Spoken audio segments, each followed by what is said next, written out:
everybody, and welcome to the Feminine Principle Podcast, Astrology for Authentic Living. My name is Mel with Energetic Principles. And I'm Shawna with Neo Feminine Astrology. And in this episode, we'll be discussing the astrology for the week of February 12th, 2018, and what we have titled, Your Shining Moment. So the purpose of this podcast is to give inspiration and guidance for this week with real-life examples of what to expect. The three major aspects that we'll talk about today are the new moon and solar eclipse in Aquarius, which we've titled Shine Bright. We'll also talk about Mercury aspecting Jupiter, Uranus, and the sun, which we've titled So Much to Say. And then lastly, we'll talk about Mars in Sagittarius square Neptune, which is about taking inspired action. So some of these aspects will influence you more than others based on what's literally happening in your life right now and your personal astrological makeup. So notice what resonates with you most and always use your intuition and logic to decide what's best for you.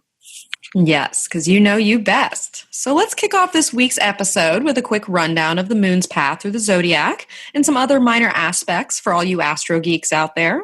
Well, our lunar lady starts out the week in her waning phase in down-to-earth Capricorn before moving into innovative Aquarius on Tuesday.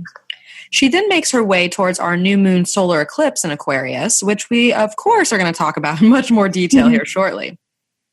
She then moves on, now in her waxing phase, into dreamy Pisces shortly after the eclipse, and will remain there for most of the weekend until moving into fiery Aries on Sunday. Also note, we have Mercury, who's going to be moving into Pisces on Saturday, February 17th at 8:28 p.m. Pacific time, which is Sunday, the 19th at 4:28 a.m. Universal time, and then 2:28 p.m. Aussie Eastern time.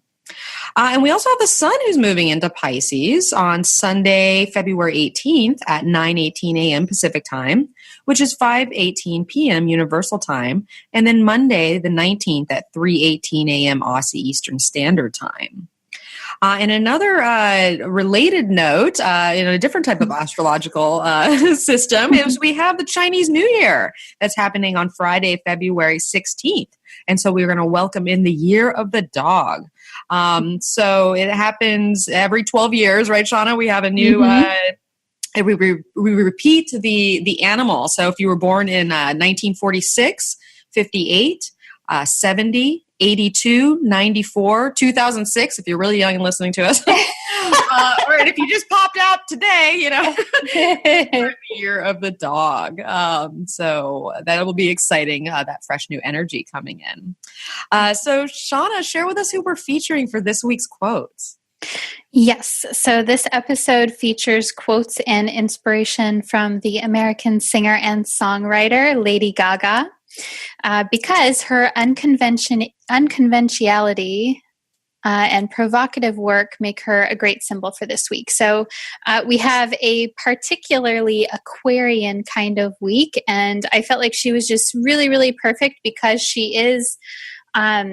she's so bold, and she kind of has this, the feeling I get from her is, especially with her style, is she tries to present herself in a way that it's so weird and uncool that it is cool. And so, and she also just has a really beautiful spirit, and she's very much about, empowerment of women and empowerment of people and just a very positive light in the world. So I'm excited to feature her on this episode. Yes, I think she's definitely a good example and symbol for a very Aquarian week. And it's kind of funny how, when I remember she teamed up with Tony Bennett a couple years ago, and she kind of took that crazy style and then tamed it way down. And even that was weird. She was you're what, who are you? You're this thing. They gotten so used to her being this outlandish, all these costumes. And then when she got all, kind of classical, old world glamour there, that was even, weird. It's funny how how much of a statement she is. And so I think she's a wonderful symbol for this week. Yeah, definitely. So we're excited to jump into these transits with everyone. One last note before we do, want to give a shout out to our patrons and our listeners. We appreciate you all so very much. Yes, we do. Mm-hmm. Yeah, and if you are interested in becoming a patron of the show to show your appreciation of this podcast, of the things that we share with you every week, you can do that by going to Feminine Principle Podcast.podbean.com. And you can also just connect with us on Facebook and Instagram under Feminine Principle Podcast. Yes. Everything you need to know to help support the podcast will be there. And we definitely greatly appreciate the support. Putting that energy comes back. It's like a ping pong, back, forth, back, forth. So yes, if you would like to sign up, we'd greatly appreciate it. And you get those show notes every week. So check that out. All right. So let's get in there. We have quite a week ahead of us. And we have, first and foremost, let's get into this new moon solar eclipse in Aquarius. Mm-hmm. And what we are titling Shine Bright. So some exacts on that. We have a couple things happening that are around the same time. So I'm going to read off a few aspects here. So first we have the sun, who is going to sextile Uranus right before the eclipse, which is going to happen on Tuesday, February 13th at 6:22 p.m. Pacific time, which is Wednesday the 14th at 2:22 a.m. Universal time, and then 12:22 p.m. Aussie Eastern Standard Time. And that is going to happen at 25 degrees Aquarius and Aries. Then the actual new moon solar eclipse is going to happen on Thursday, February 15th at 1:05 p.m. Pacific time, which is 9:05 p.m. Universal time. And then Friday, February 16th at 7:05 a.m. Aussie Eastern Standard Time. And that is going to happen at 27 degrees Aquarius. And then last but not least, on that same day, we have Venus, who's going to be sextiling Saturn on Thursday, February 15th at 3:19 p.m. Pacific time, which is 11:19 p.m. Universal time, and then Friday the 16th at 9:19 a.m. Aussie Eastern Standard Time. And that sextile will happen at 6 degrees Pisces and Capricorn. So Shawna, kick us in with your first quote. So this quote, again, is by Lady Gaga. She says, "Do not allow people to dim your shine because they're blinded. Tell them to put on some sunglasses." And I thought this was so cute and sweet for an eclipse because, the light of the sun gets blocked out when we have a solar eclipse. And I think that this particular eclipse is, this quote is appropriate also because Aquarius, the sign, is about not dimming your shine. It's about like, hey, this is what I think, this is how I feel, and I'm going to share it, not because I want appreciation, but just because it needs to be shared. And so I think that that's a theme that may come up when we have this new moon and solar eclipse in Aquarius is what is it that we need to express because it needs to be expressed, not because we want a certain reaction or a certain response, but because it needs to be put out into the world. And I like that, Shawna, because we actually have a lot of Mercury aspects happening this week, which we're going to talk about in the next segment. But there is going to be that opportunity to share how you think and how you feel with other people and the world, and even with yourself. Sometimes we have to have that moment, especially in a new moon, where we come to terms with our own truth. To ourselves in that kind of conjunction moment before we go and share it. So I think there's a lot of energy to this solar eclipse, and it's only a partial eclipse, but it is still very prominent of a new moon. And so yeah, should we let's get into a little bit more about solar eclipses and what they are. You're just saying, Shawna, that basically the moon blocks out the sun, and we won't be able to see it, I don't think. I'm not quite sure the viewing capabilities of this partial eclipse, especially since it's kind of farther from the node, but I don't think we're going to see it over here. Shawna, do you know anything about that?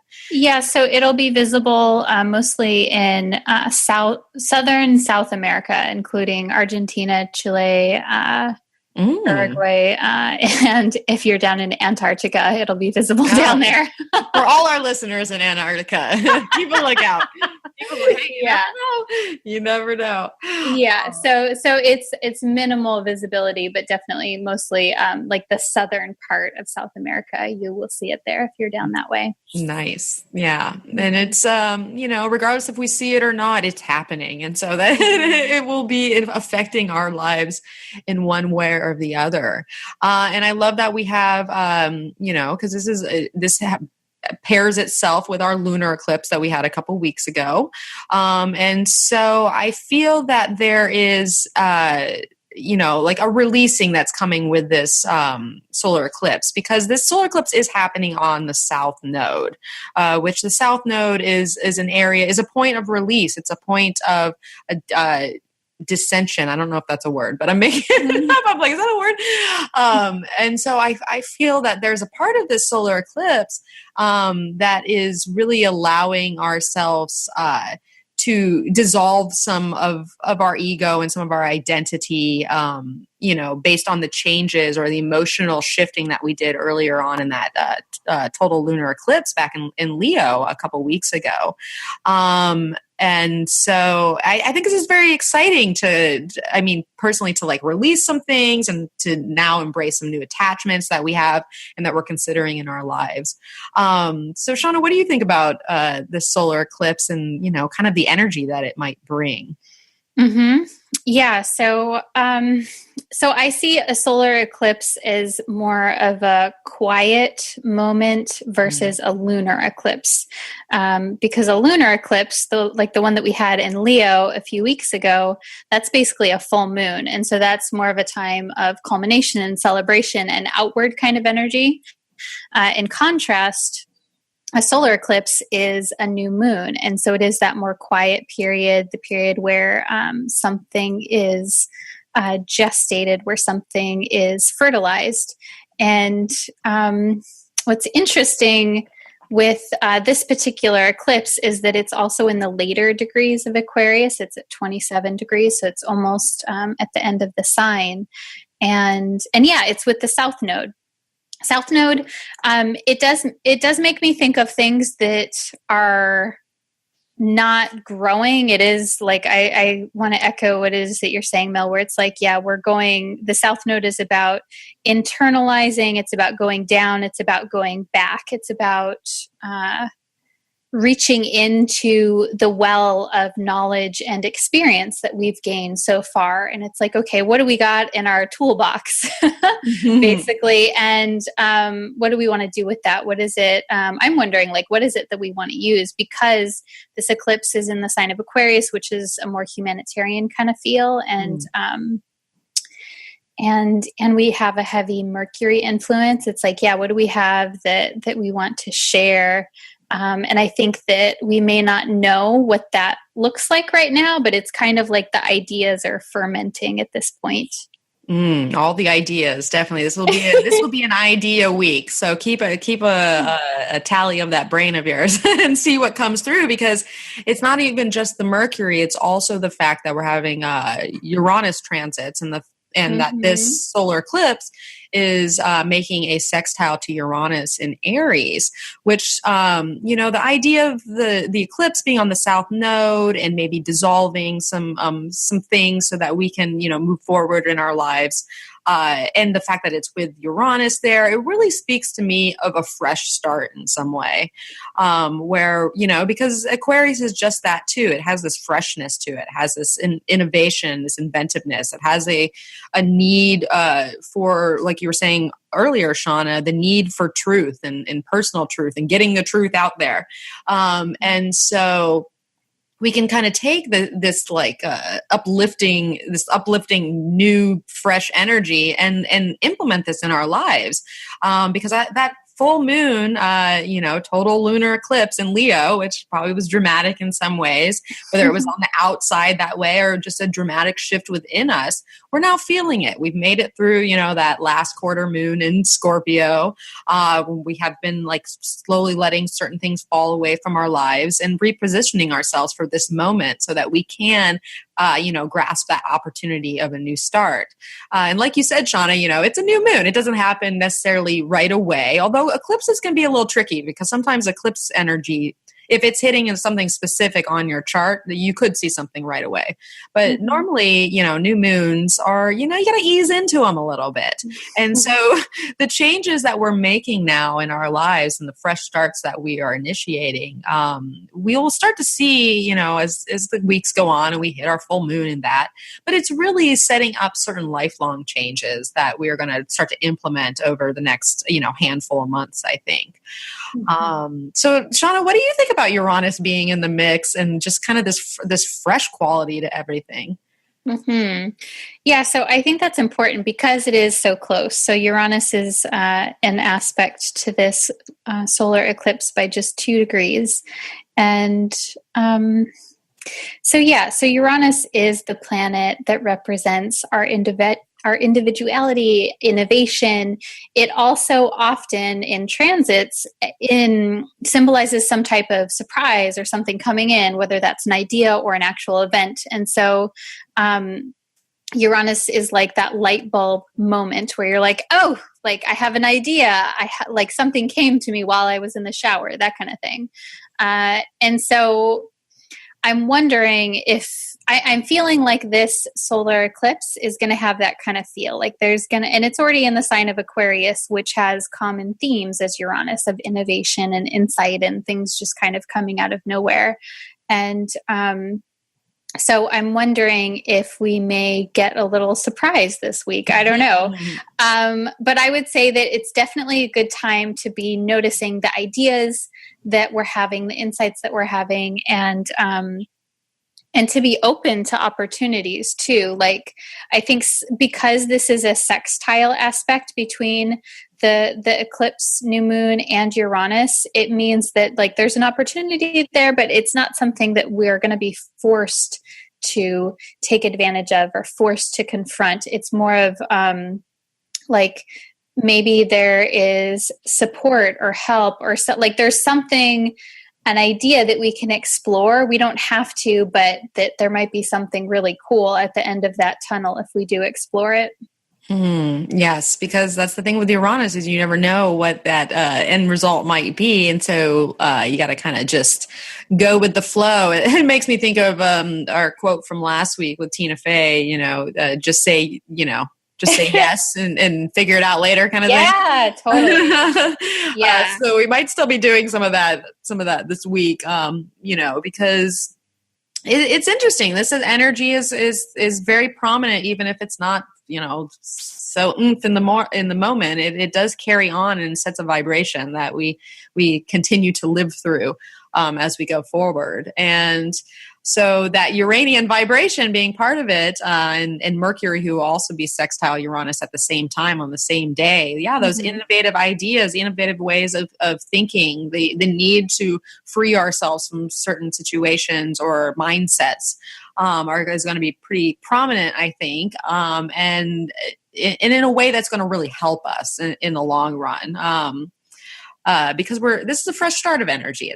We're not necessarily, we close some things down, whenever there's a conjunction, there's a little bit of closing down, but, let's focus on where we're going in this kind of future oriented, energy. Cause we are talking about Aquarius.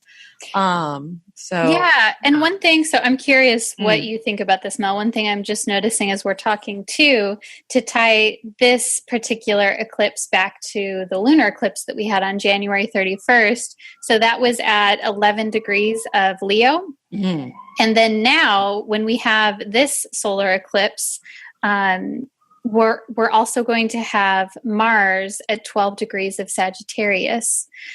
So Mars will be trining that previous eclipse point. And with eclipses, usually the Sun and Mars are known as being kind of like an activator after an eclipse has passed. So if they make an aspect, usually it's like, something, that energy gets kind of like ignited again. And with it being a trine, I'm like, it's kind of, the timing is interesting. I'm wondering if we'll have, some kind of support or like an extra pump in our step to do things. So I'm curious what you think about that. No, that's a good It's a good observation, because if we were looking at it timing wise, then I would think that where we kind of want to focus our direction and take action will be aligned with what we have felt when we had that lunar eclipse. And that really pairs into what I was saying earlier about solar eclipses, especially coming after lunar eclipses, because when we have that lunar eclipse, especially attached to that north node, we are then attached to new emotional things.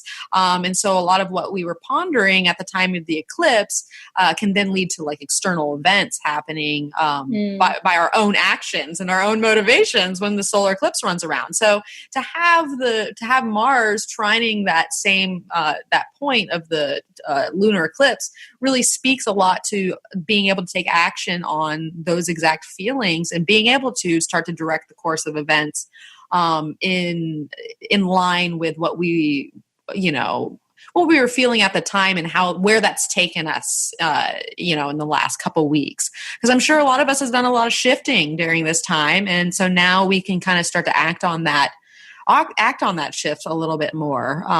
So it's very appropriate timing, and it'd be interesting a couple weeks down the road when Mars is going to then sextile the sun point and the sun trigger. Mm-hmm. And so we'll probably see another little something around that time too, I would think. Mm-hmm. Yeah, I'm wondering if this week we'll be able to make sense of maybe the mass of emotions that came up around the end of January and be like, oh, this is why that happened, or this is why I was feeling that way, and be able to process it. Yeah, I definitely think so. And, we do have to pepper in the fact that we have another aspect, which I read off earlier, and that's that Venus sextile Saturn, who's going to be happening the same day as the eclipse. And it's very interesting because Saturn is the traditional ruler of Aquarius. So it has a little something special in this makeup. And I will throw out there too, I know we don't do much asteroid work, but once again, we have another asteroid conjunct our eclipse, and this time it's Juno. And Juno is the asteroid having to do with partnerships. So here we're talking about this Venus sextile Saturn. Venus, once again, that partnerships and, how we receive and give love in the world. And so there's a partnership kind of flair, I think, to the solar eclipse too, but perhaps more in the realm of freedom within partnerships, or like how we can fully express ourselves, our individuality within coming together with other people, which really speaks to Aquarius to begin with, because you find Aquarius in groups, but the thing about it is they have this individual uniqueness that really brings something to the creative whole.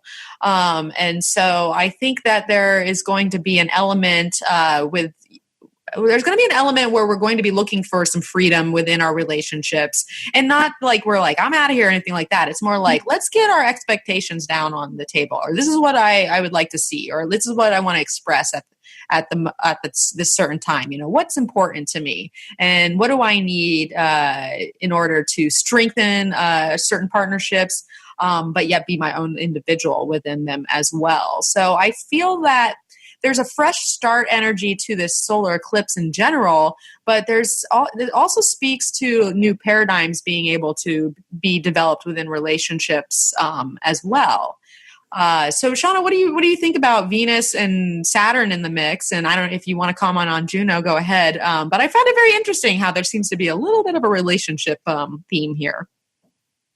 Yeah, I think that is interesting and important. So, I think the unifying factor that I'm seeing with this, between the Aquarian focus on wanting to have freedom and individuality within relationships, and then this Venus sextile to Saturn, is how are we unifying with people based on our values? How are we connecting with others who share our common goals, our common worldview?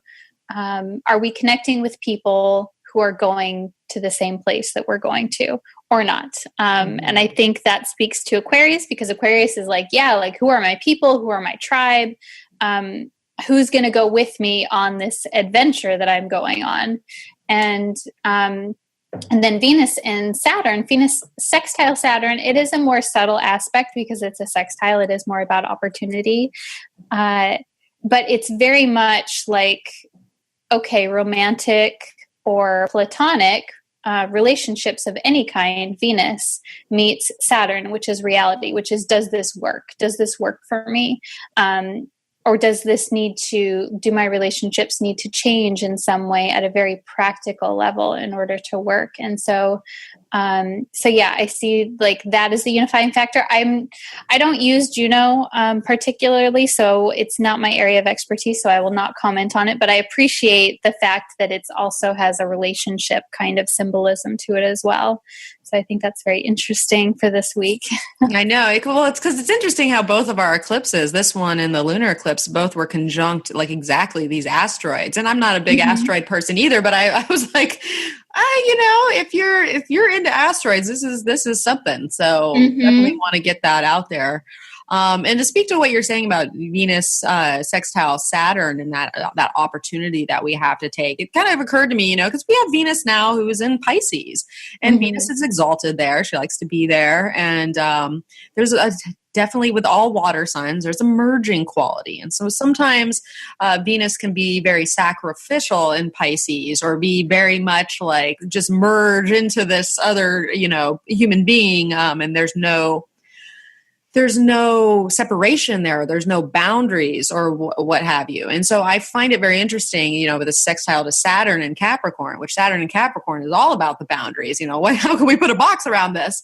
So I'm wondering, peppered in with that Aquarius individual, needing that freedom of individuality within partnerships. This might be a time where we can discuss some of those boundaries that need to be, put in place with our relationships. Because as we move into Pisces territory with Venus, we can find where we don't know where one starts and the other begins. And since we have all this Aquarius flavor, we still need some separation there for the benefit of both people, I think. So yeah, I think it's all setting us up to be able to express ourselves in certain ways, to shift into this new energy, to start fresh in many ways, and to get innovative about our lives. Yeah. So. So Shawna, I looked up the Sabian symbol because naturally, I'm curious. What is it? What is it going to be? Okay, so we have 27 degrees and some change. So we're going to round up to 28 degrees Aquarius.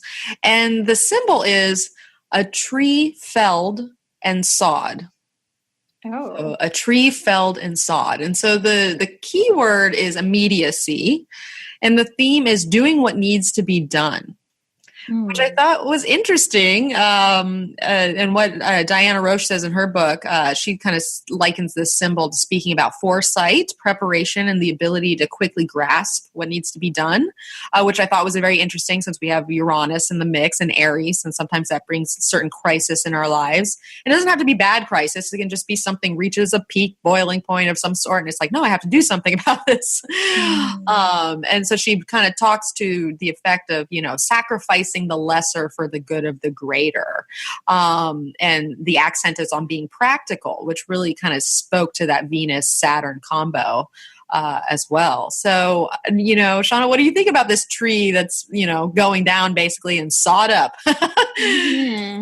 Yeah. So, okay, it's an interesting image. And I'm struck by the sense of urgency, or the sense of like, there's something that needs to be done. And I find that really interesting, especially with a new moon, because typically a new moon, we're like more sussing things out and thinking about it. And so I'm wondering if, because this new moon is at this particular degree, there may be more of a sense of clarity, a sense of urgency, a sense of like, okay, I need to do the thing.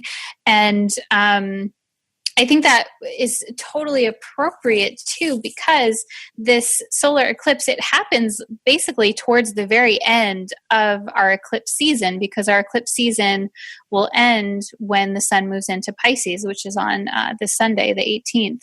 And so it's kind of interesting. Like usually the eclipses, they happen more like in the middle, and it's a whole season, a whole month-long situation. And so I'm wondering if this particular eclipse, it's like, since we're already towards the very end of Aquarius, end of this particular eclipse season, where we're like, okay, I know the thing, like I got it, I gotta do the thing. And maybe we do, maybe we don't, I don't know, but there may be this underlying feeling of needing to do the work. Like the tree example is very practical as well. Yeah, the tree has to go down. And the beauty of the tree going down is, it's creating something new that we need out of this tree, because the tree is going down, it's felled, it's sawed, and then it's firewood. It's something that can kindle. It's like, it's taking, I'd like to leave some trees up, but the reality is sometimes you need the trees down, to get warm and all that. So part of the opportunity here is using, your common sense and creating what you need from the things that you don't. And the risk is about being short-sighted or overconfident in your resources, which is interesting because there is a loose square to Jupiter in this whole mixture of aspects that we have going on. And then we're going to talk about that with Mercury square Jupiter as well. So, I guess what it's saying is don't get caught unprepared, plan ahead, which really speaks to Aquarius again, and speaks to that Saturn sextile with Venus, like how can we get more prepared about, and practical about where it is we're going and what the future looks like, and then turning things that are no longer, necessary into our lives into new things, like it's just processing them in a different way. Yeah. So, it's interesting. Yeah. And I think that speaks to what you were saying earlier about the energy of the South Node as well, because the South Node is like, okay, where have I been and what do I want to do with the things that I have? What do I want to do with my resources? And a lot of times that means changing something or doing something differently. Yeah, and we are talking about a solar eclipse, so that has to do with more like visible things in the world. How our, what our ego looks like in the world, our creativity, our identity, what we prioritize, and what our potentialities are. Like this is the type of energy where it's getting eclipsed, like what we put out there into the world. So I think considering all these things and making sure we're putting out the right thing and we're utilizing those resources to the best ability and maybe shifting them in some way could be definitely in our benefit. So let's talk about these tarot cards that we have going on here for the solar eclipse. And just a note, if you are a subscriber to the podcast, we have a weekly newsletter, our show notes that go out. And so I use different tarot card decks all the time. And so this week we're featuring the Mythical Goddess Tarot. I was feeling goddess this week. So the names will be slightly different, some slightly different takes, but interesting nonetheless. So for the Solar Eclipse Tarot, I drew the Crone of Seas, also known as the King of Cups, and the Fool, who's represented by Yuzumi, which is a Japanese goddess. And so here we have the sea crone. I love that. I feel like I'm a sea crone in some ways. And so the sea crone basically shows up when it's time to release and shift in life in some way, because she's able to navigate those murky, underwater depths. And we probably did a lot of that in our last quarter moon in Scorpio last week. And so now that we've navigated those depths, we can then bring in and welcome that change and renewal that the crone is trying to bring in, like that water, like to wash that all away and wash that kind of murky energy and get that clear water back in. And I think paired with the Fool, and they liken it to Yuzumi, who's this archetypical wild woman.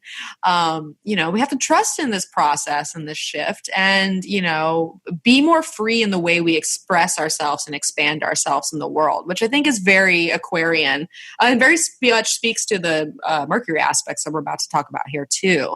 But Shawna, what do you think of this sea crone and our fool Yuzumi? Yeah, so first, I love this deck. It's really beautiful. I'm just really enjoying it right now. It's fun, yeah. Yeah, it's really sweet.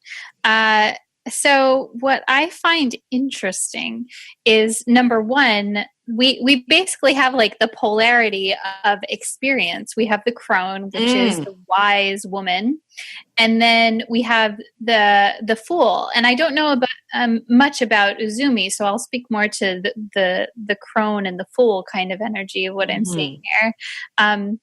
What's interesting with the crone is she actually, on the card, there is like the little Scorpio symbol. It's the little M with the tail.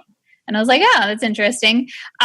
So it's like, yeah, the depths of the darkness and the wisdom that comes from that crone phase. And I think we all experience that at different points in our lives. It's not necessarily about age. It's about experience. And it's about experiencing loss and hardship and just the shit in our lives that challenges us. And that's like that crone kind of energy. And then in contrast, we also have the fool, which is total inexperience. And the woman on this card, it's very sweet, very beautiful. She's like dancing and very playful. And there is a certain element of playfulness and lightness and jovialness that comes from the fool energy. And I also think that we can have that experience throughout our lives as well.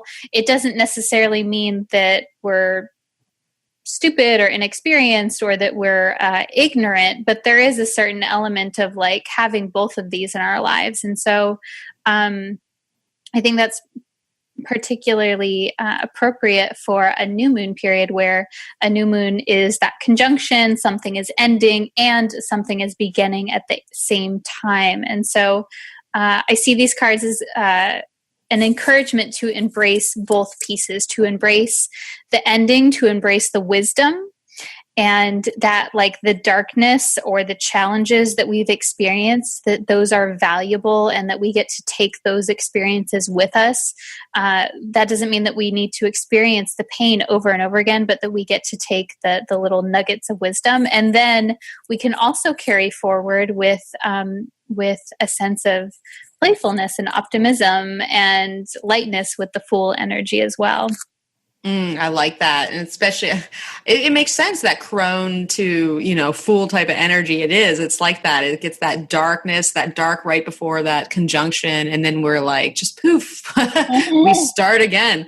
And it really does emphasize that lightness because, the Fool wants us to basically let go of excess baggage, which I'm sure the sea crone was able to kind of filter through, basically. And that's where we got that wisdom from. But now we can let go of that baggage and we can surrender ourselves and surrender our grip, on the right way to be or the right way to carry yourself in some way. Because a lot of times, like we talked about in the last episode, working through stories in your life and sticking to a story. And so now is the time where we can kind of like, be more true to ourselves, free ourselves from restriction in some way and just dance like the lady on the card, like just let that spirit free, because that's essentially very Aquarian to free that spirit and to lighten it up a bit. So yeah, I thought these were some wonderful cards for the solar eclipse. Mm-hmm. Definitely. So some questions to take away. I would ask myself, with this hypercharged new moon, where would I like to implement more freshness in my life? Now that we have an opportunity to start anew in many ways, where do I want to focus that energy? I would ask, now that we are shifting into new awareness, what lesser needs to be sacrificed for the good of the greater? Is there anything in my life that needs to be done? And then lastly, I would ask, is there a new paradigm calling to be established within my relationships? If so, will I take this opportunity to get all expectations out on the table and express what is important to me in order to strengthen the bond and start fresh. Nice. All right, so let's move on to our next segment here, and that is all the Mercury. All the Mercury you could possibly want in a week will be happening this week. So Mercury is going to aspect Jupiter, Uranus, and the Sun this week throughout our days, and we are titling that "So Much to Say." And so some exacts on that, we're going to have Mercury square Jupiter first on Tuesday, February 13th. At 2:39 p.m. Pacific Time, which is 10:39 p.m. Universal Time, and then Wednesday the 14th at 8:39 a.m. Aussie Eastern Standard Time. And that's going to happen at 22 degrees Aquarius and Scorpio. Then we have Mercury who's going to sextile Uranus on the day of our solar eclipse on Thursday, February 15th at 7:07 a.m. Pacific Time, which is 3:07 p.m. Universal Time, and then Friday the 16th at 1:07 a.m. Aussie Eastern Standard Time. And that's going to happen at 25 degrees Aquarius and Aries. And then last but certainly not least, we're going to have the Sun conjunct Mercury on Saturday, February 17th at 4:28 a.m. Pacific Time, which is 12:28 p.m. Universal Time, and then 10:28 p.m. Aussie Eastern Standard Time. And that's going to happen at 28 degrees Aquarius. So, Shawna, kick us in with your next quote. So this again is from Lady Gaga. Once you start being mindful and really going, do I actually want this? You start to feel empowered and you find your value. And so I like this for this particular mashup of Mercury aspects, because Mercury is about our mind, it's about our thought process. It is how we think about things in a linear fashion. And so the fact that our ability to mentally process things is making aspects to two more outer planets and then the sun, it's like, okay, there's a new awareness that's coming. We're thinking about things. It's an opportunity to be mindful about things. And I think this is so cool that this is happening right around the time of the solar eclipse, because it gives us like an added oomph to really understand what it is that we want and to connect with what we value. So I'm excited about it. Yeah. And we should be, because when you have to stay excited in the mind, because the mind, like you said, in that linear fashion kind of directs the course of events, we got to make sure that our mind is on board with all the things that we want and the changes that we're seeing in our life, and that planning and that direction. And so sometimes we got to do some mental workouts in a sense. And I think that this week is going to provide us the opportunity to do those workouts, because first we have Mercury who's going to square Jupiter. And that's going to happen before we have our solar eclipse. So it's going to be, when it's exact, it's going to be when the moon is in the dark, part of its phase in early degrees Aquarius. And so it's interesting, Shawna, because in that dark moment, right before we have that new moon, that's known kind of as that planting, that seed planting, where we start to get little inklings of what it is we're going to direct our attention to. And so the fact that we have Mercury square Jupiter at that time, and we're already pushing certain mental limits in a way, I feel like could be like a nugget of something that just comes in at this time where that might, help us see the bigger picture and help us really get in tune with what it is that we see where we see ourselves in the long range, because this is a square aspect, so it is challenging in a way. So maybe there will be just new awareness that comes around that's like, well, wait, is this, like you were saying earlier, is this what I really want? What does this look like in a bigger scheme? Getting our minds more on board with where we're going and what that looks like. So what do you think about our first contact there with Jupiter being in like the dark hours of the moon? Yeah. So with that, Jupiter always makes me think of our our vision, our ideals, what it is that we see for ourselves going forward, and also morals and our personal convictions, whether you follow a more religious kind of moral process or you just have a sense of like, this is what I consider right versus wrong. And I'm wondering if we may be feeling like in order to get the thing that we want, in order to have this vision that we have for ourselves, that, you know, like, how do our morals fit in with that? How does reality fit in with that? And I think that we may just be feeling more philosophical in general earlier in the week, and kind of like maybe there's even something that happens that challenges our personal philosophy, our personal morals, that that may bring about a certain element of tension. That's a good point, because, well, for like, if we're going to talk about Jupiter, you know, Jupiter has a grandiose quality to it. And so the thing with Mercury square Jupiter is that we might have to like relook at our plans a little bit, you know, especially if we have these like grand visions for ourselves, because we can, you know, we can start to take on too much. And that's what we talked about last week too, with the when the sun squared Jupiter, is, you know, looking at how much we're, you know, trying to put on our plates in a sense.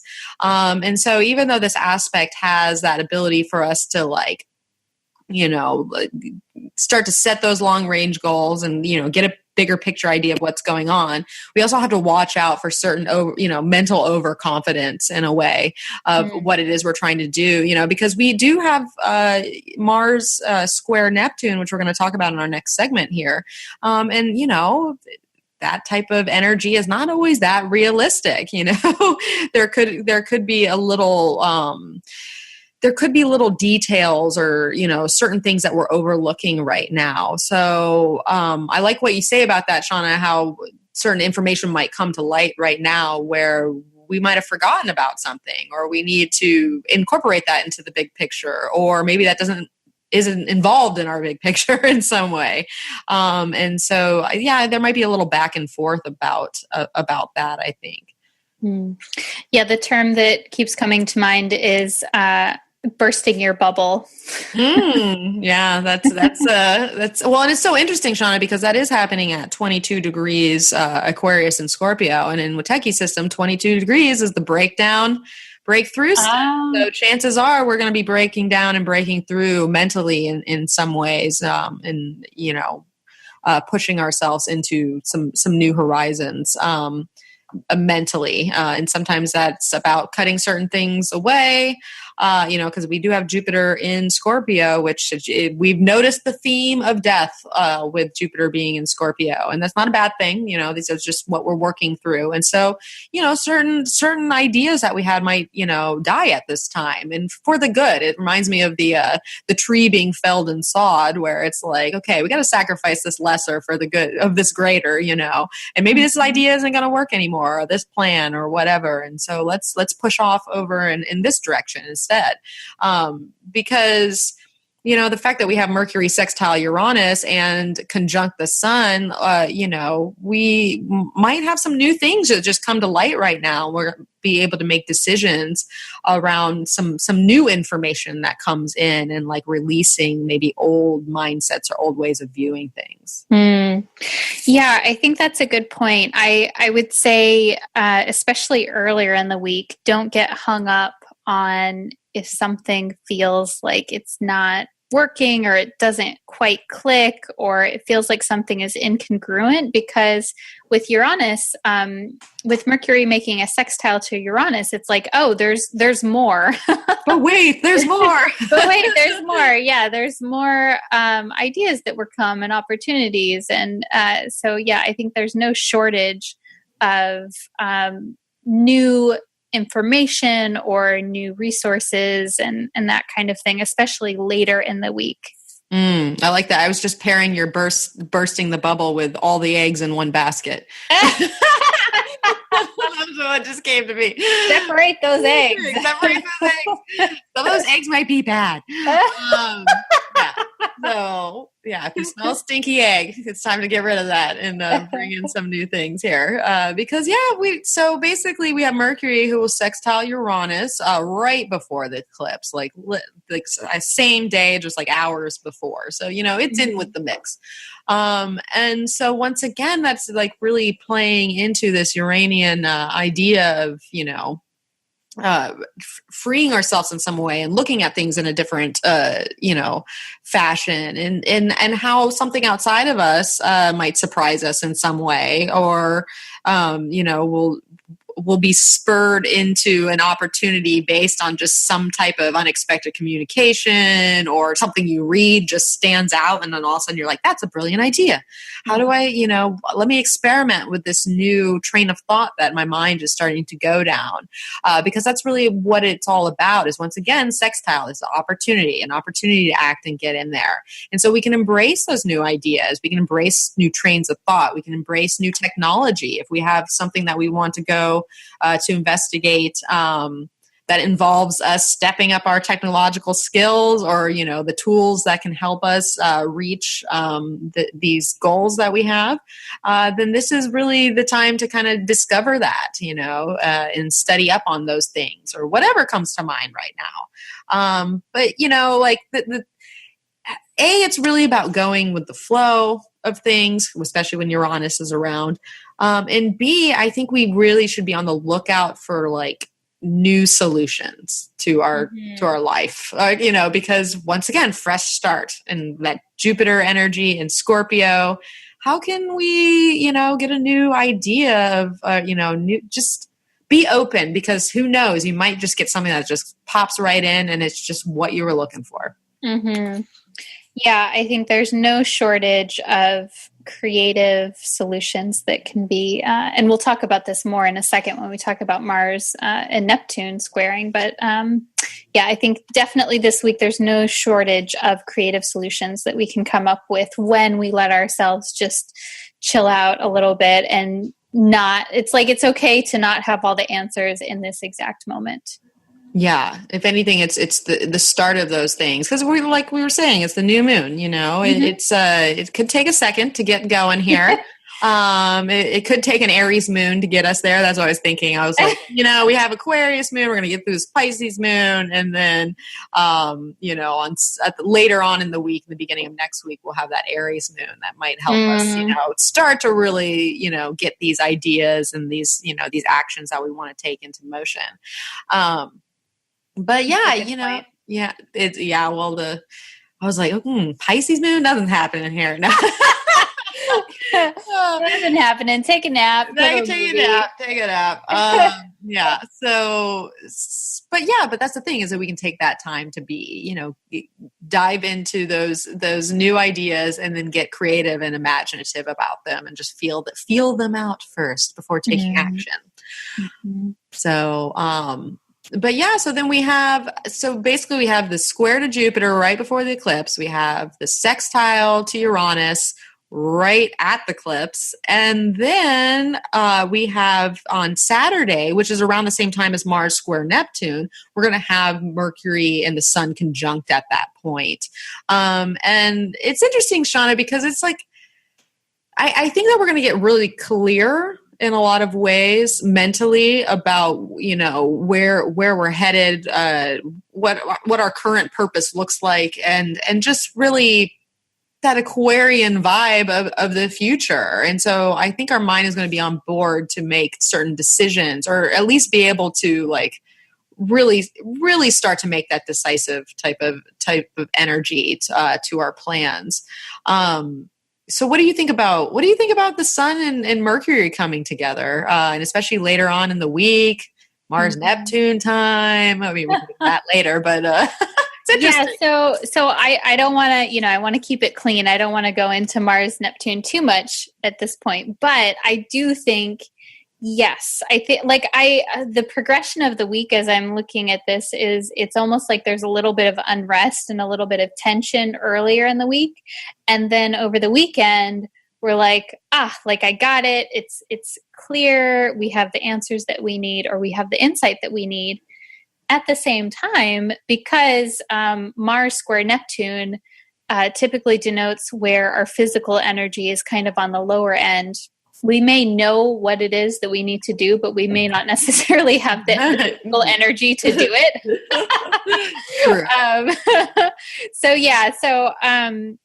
I really like this progression because it kind of does, like, yeah, maybe there's like something that needs to break open earlier in the week, or there's like some kind of tension earlier in the week, and then later in the week, especially the weekend, there's more clarity, there's answers, there's the data.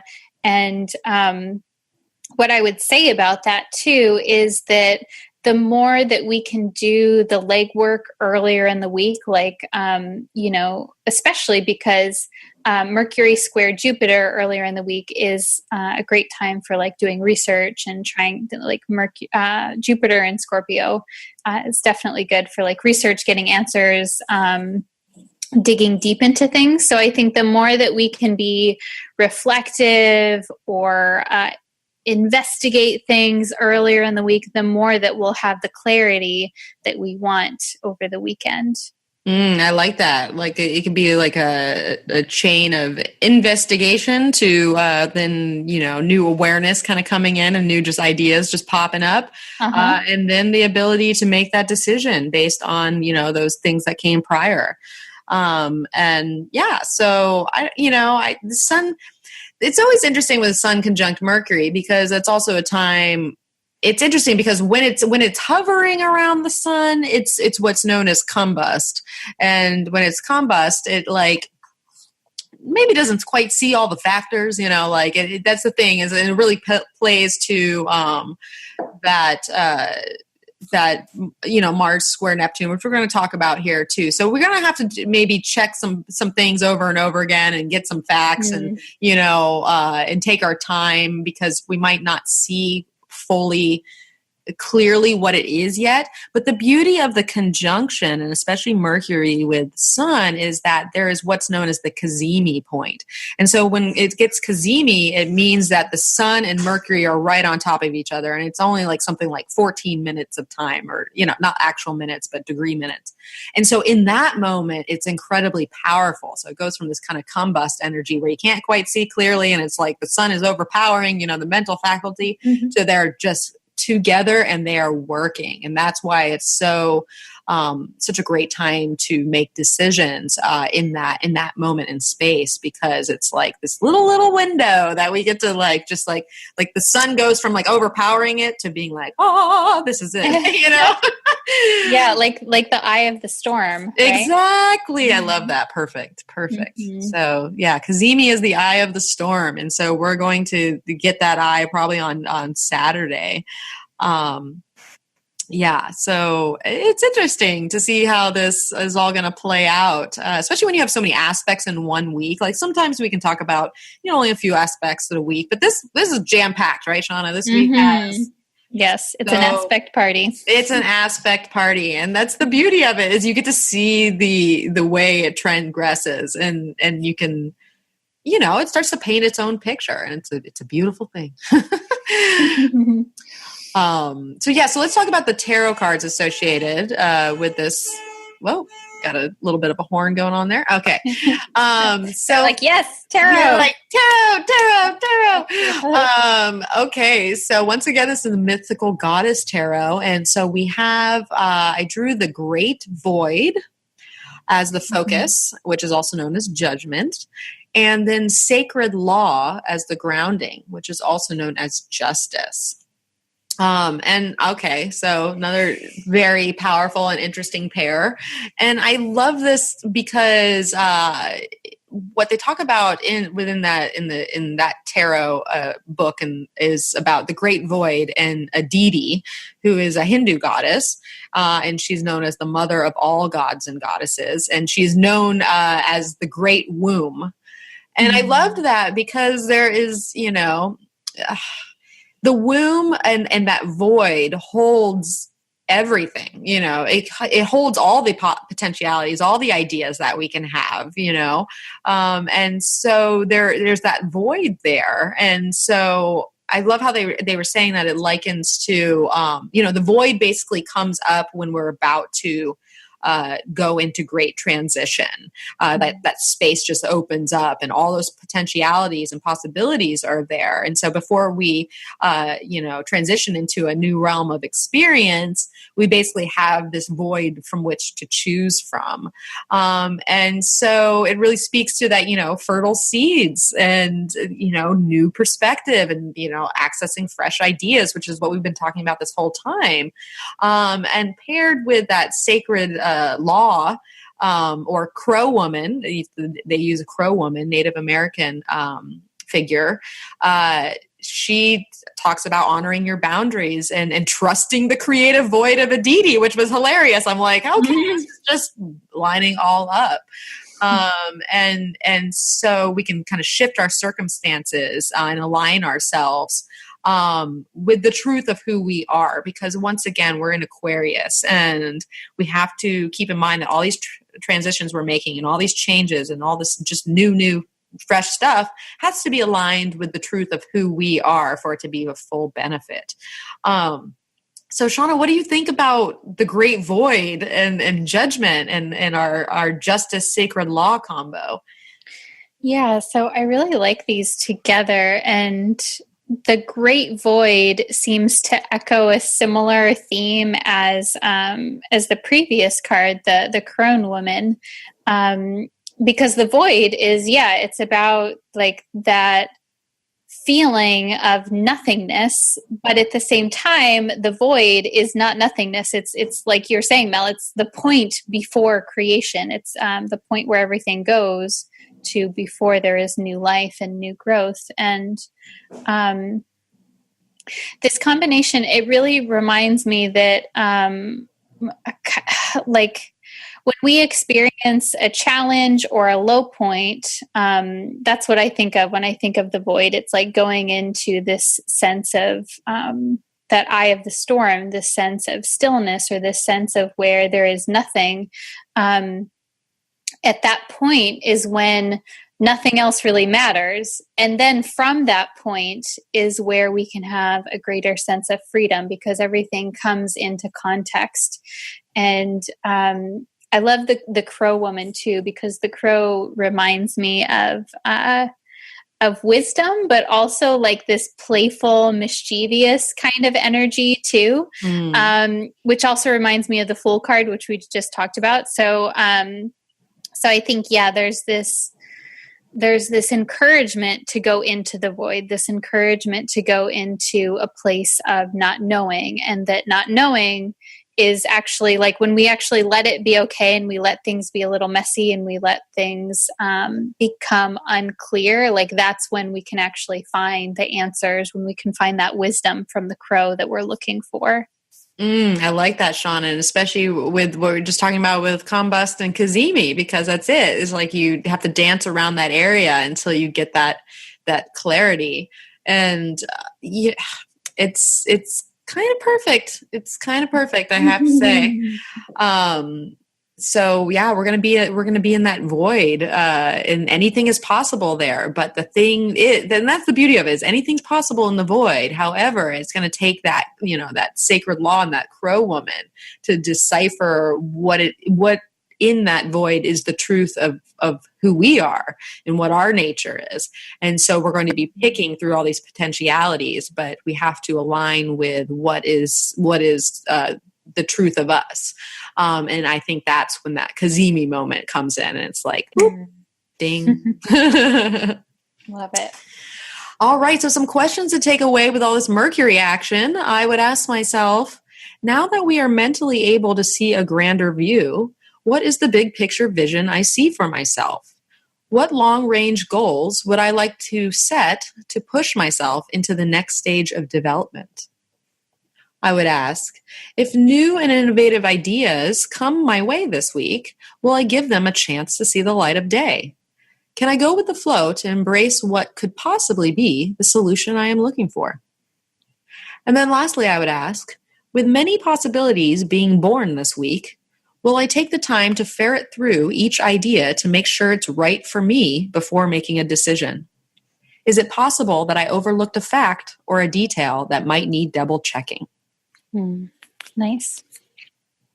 All right, so let's move on to our last segment here, which we've already previewed a little bit, and that is Mars in Sagittarius, who will be squaring Neptune in Pisces, and what we are titling Taking Inspired Action. And so some exacts on that. That square will be happening on Saturday, February 17th at 3:21 a.m. Pacific time, which is 11:21 a.m. Universal time, and then 9:21 p.m. Aussie Eastern Standard Time. And that will be happening at 13 degrees Sagittarius and Pisces. So Shawna, kick us in with your last quote. So this is from Lady Gaga. I want my fans to love themselves. It's almost like I want to hypnotize them so when they hear my music, they love themselves instantly. And I thought this was so sweet for Mars square Neptune because Neptune, it's related to this feeling of unconditional love. It's related to this feeling of spiritual connection, and not like connection and love in an earthy, carnal way, but like in this feeling that we're all connected and we're human beings, or we're all mammals, or we're all just like here in this world trying to be happy. And the sense of communion that we can feel with one another when we realize that.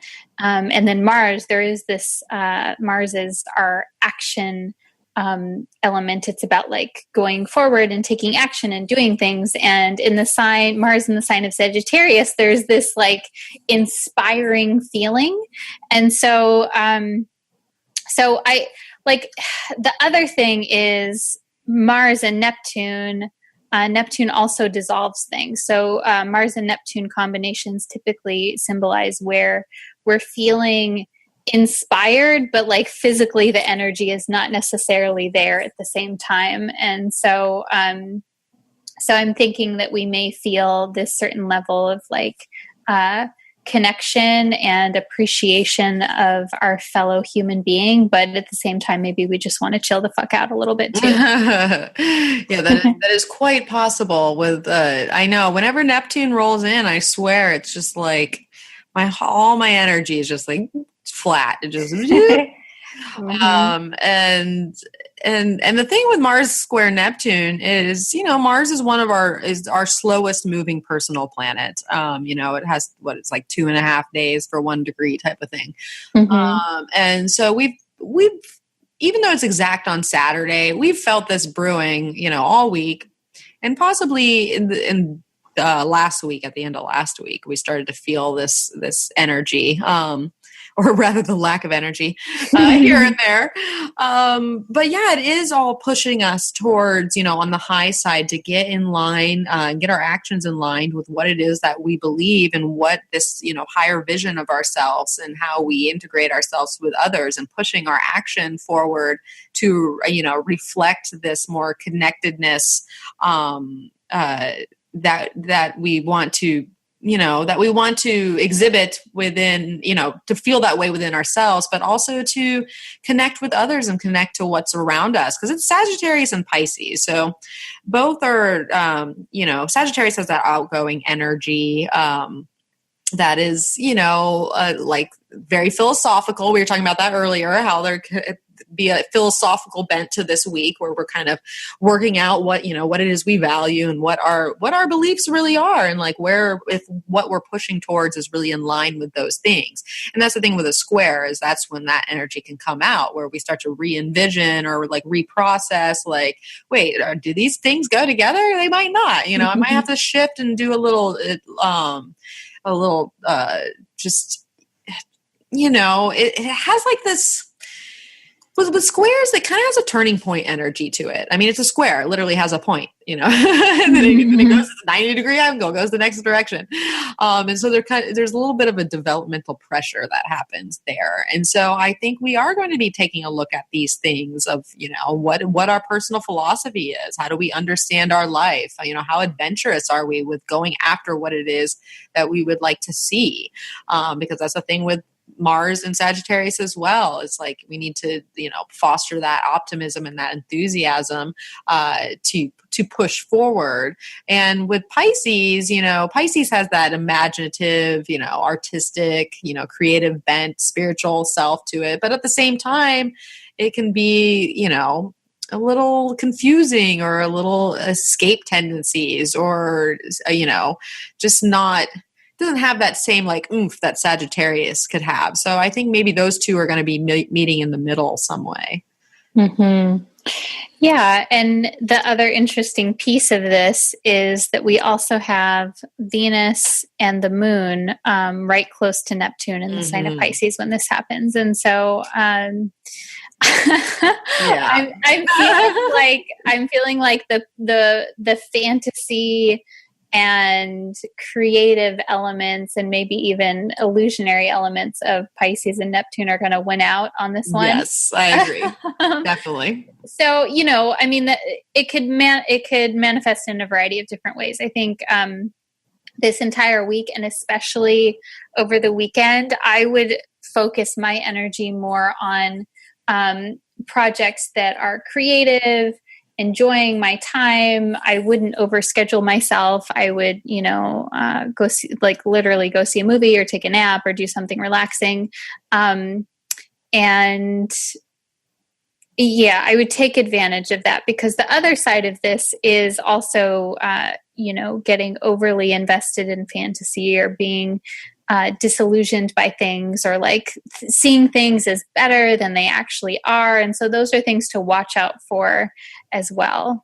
Yeah, definitely. And that's kind of the first red flag that came up. And when I was looking at this aspect, because that is the thing, the desire to escape is very strong at this time. And so usually we can escape into, a substance or what have you, but we can also escape into a fantasy or an illusion or, seeing something for how we want to see it rather than what it really is.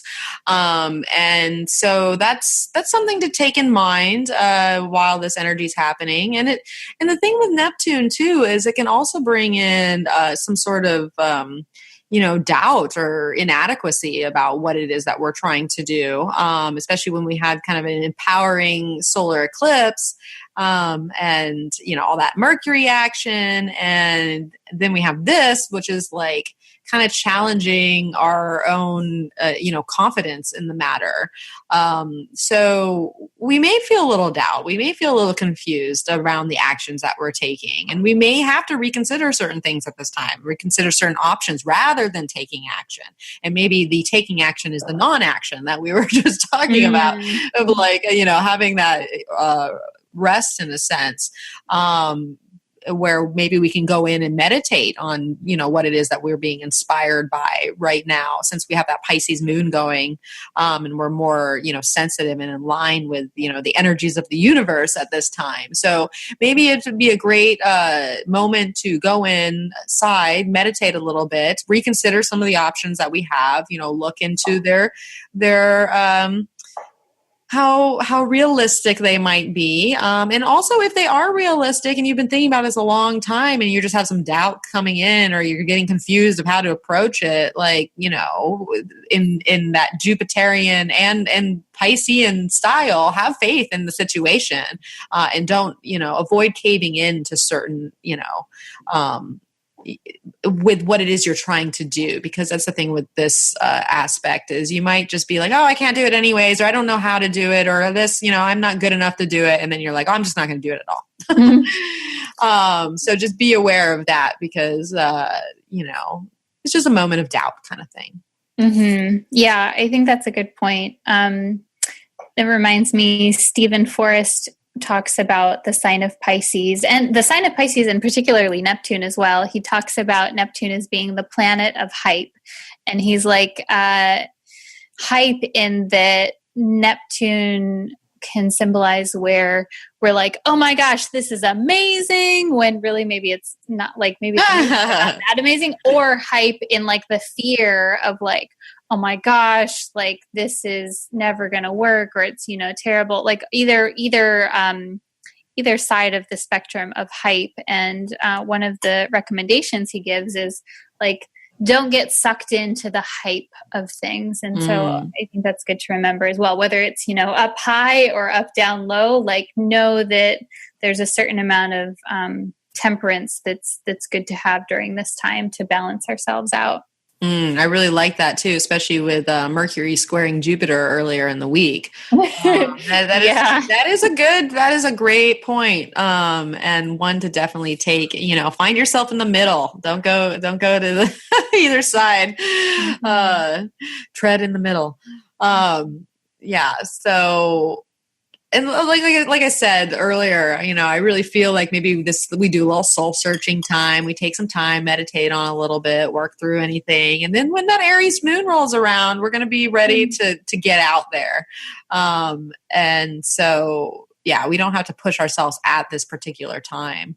And Shawna, I really think that this aspect actually speaks a lot to the solar eclipse in the fact that it's on the south node, because being on the south node, the eclipse kind of, taps into the idea of dissolving certain ego drives in order for us to move forward with, this new being that we are transitioning in. And so what better way to dissolve certain ego drives or to be challenged to do so than Mars square Neptune. So I think that that's actually lining up rather perfectly in some way. Mm-hmm. Definitely. All right. So let's talk about this tarot combination that we have going on for Mars square Neptune. And that is Maiden of Wind, which is also known as the Knight of Swords, paired with the Eight of Earth, or better known as Pentacles.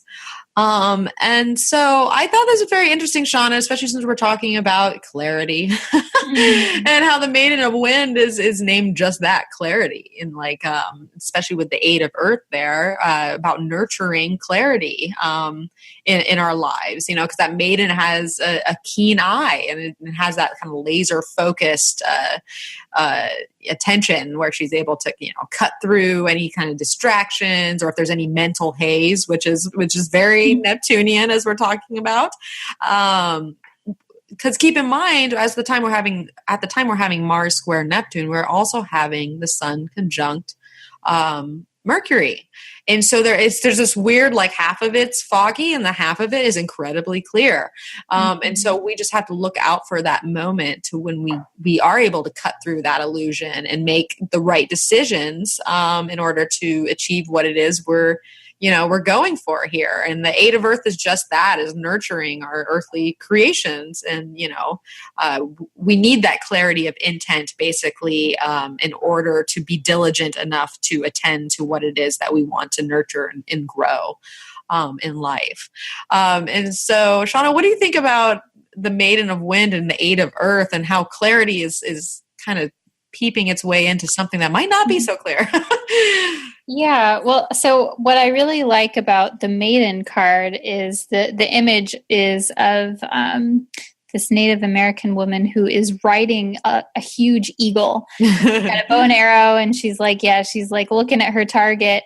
But I like that because the eagle is up super high, and the eagle is associated with having a broader perspective on things and seeing the bigger picture, and knowing that right now in this moment individually is not necessarily the bigger picture. And I think that that reminds me of this aspect that we're talking about with Mars and Neptune, where because Neptune is about the bigger picture, and when Neptune transits happen, like this one that we're having now, we don't always know what the bigger picture is. It's impossible to know what the bigger picture is. And so I see this card as like a reminder that there is a bigger picture. We may not know what it is right now, and that's okay. That doesn't mean that we should stop taking action, or that we should stop growing things, that nurturance. And I think the nurturance card is a really sweet reminder to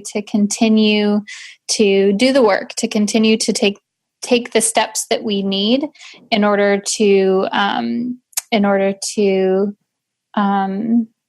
not be paralyzed by that hype, or not be paralyzed by that fantasy, that we got to keep our feet on the ground while we're having this this Neptunian Pisces kind of more spiritual, more fantasy, more illusionary kind of energy.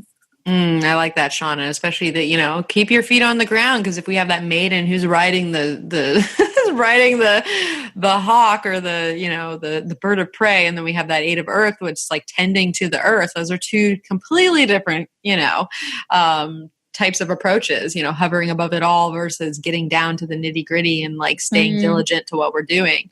And so I think you're right about that. Like we still have to, nurture those creations in that direction, that we're pointing ourselves, and we can't let any of that, doubt come in. Or like I was saying before, like if you start to reconsider things and you're like, I don't know if I can do this, I don't know if I'm good enough, that avoiding caving in, because that's exactly, the eight of earth is like, no, you have to tend to these creations so that they can ripen and manifest, like they're not going to happen any other way.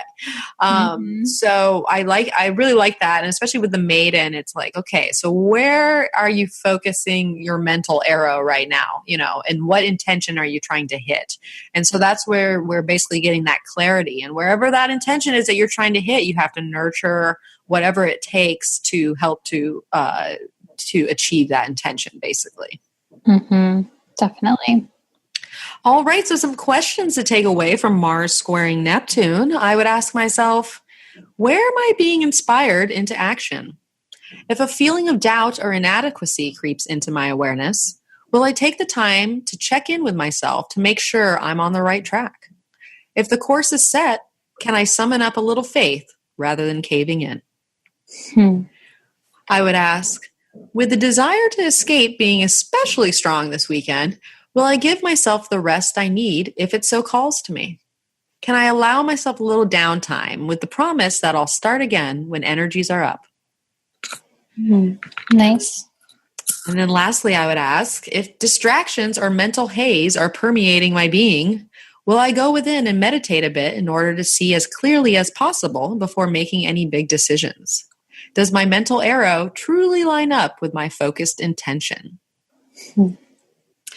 Oh, Shawna. What have we learned? So many things. Well, we've learned this is going to be another big week. We are in eclipse season, and this is the week of your shining moment, like get in touch with where it is you shine and how you're putting it out there. Because we have that new moon solar eclipse in Aquarius where that's asking us to shine bright.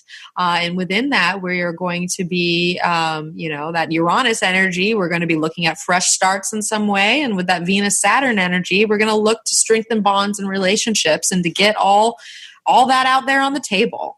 And we learned that Mercury is basically going to aspect every planet that ever existed. Not really. But there's going to be so much to say. And so the mental faculties are going to be up this week. And we're going to be working through pushing our mental limits in some way, embracing new ideas, and getting decisive.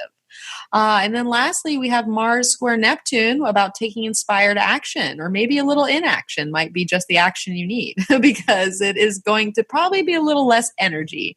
But we have the ability to tap into spirit at this time. So do take the time. All right, Shawna. So now I know you have an excellent action item for our peeps this week. So please share. I do. So this week, the action item is to meditate specifically on what's emerging in your life and what is dissolving in your life. And I'm saying specifically to meditate because it's a new moon time, it's a solar eclipse time, and we have the Mars square Neptune. So all of those factors are really going to help facilitate a meditative experience. So I would take advantage of that. And then I want us to meditate on what's emerging and what's dissolving, because that is getting in touch with the eclipse energy. The eclipse is like, okay, some things are growing and some things falling away, like we've talked about. So that is your action item for the week, to meditate on what's emerging and what's dissolving in your life at this point in time. I love that, especially paired with that great void we were talking about earlier. When we meditate, we're going to be able to access that great womb. Perfect, Shawna. Yeah, and then other ways that you can get involved is to become a patron of the podcast by going to feminineprinciplepodcast.podbean.com. And then you can also get involved by following us on Instagram and Facebook under Feminine Principle Podcast. We always love hearing from everyone on how you're listening or how you're incorporating the guidance from each week. Yes, it's always good to know what everybody's thinking, what's going on there. So we definitely welcome you reaching out to us. And if you want to become a patron, we appreciate that too. And don't forget, you get those show notes and some other little goodies that we have. So we very much appreciate the support. So where can you find us? Well, you can find me at energeticprinciples.com. And you can also find me on Instagram and Facebook at Energetic Principles.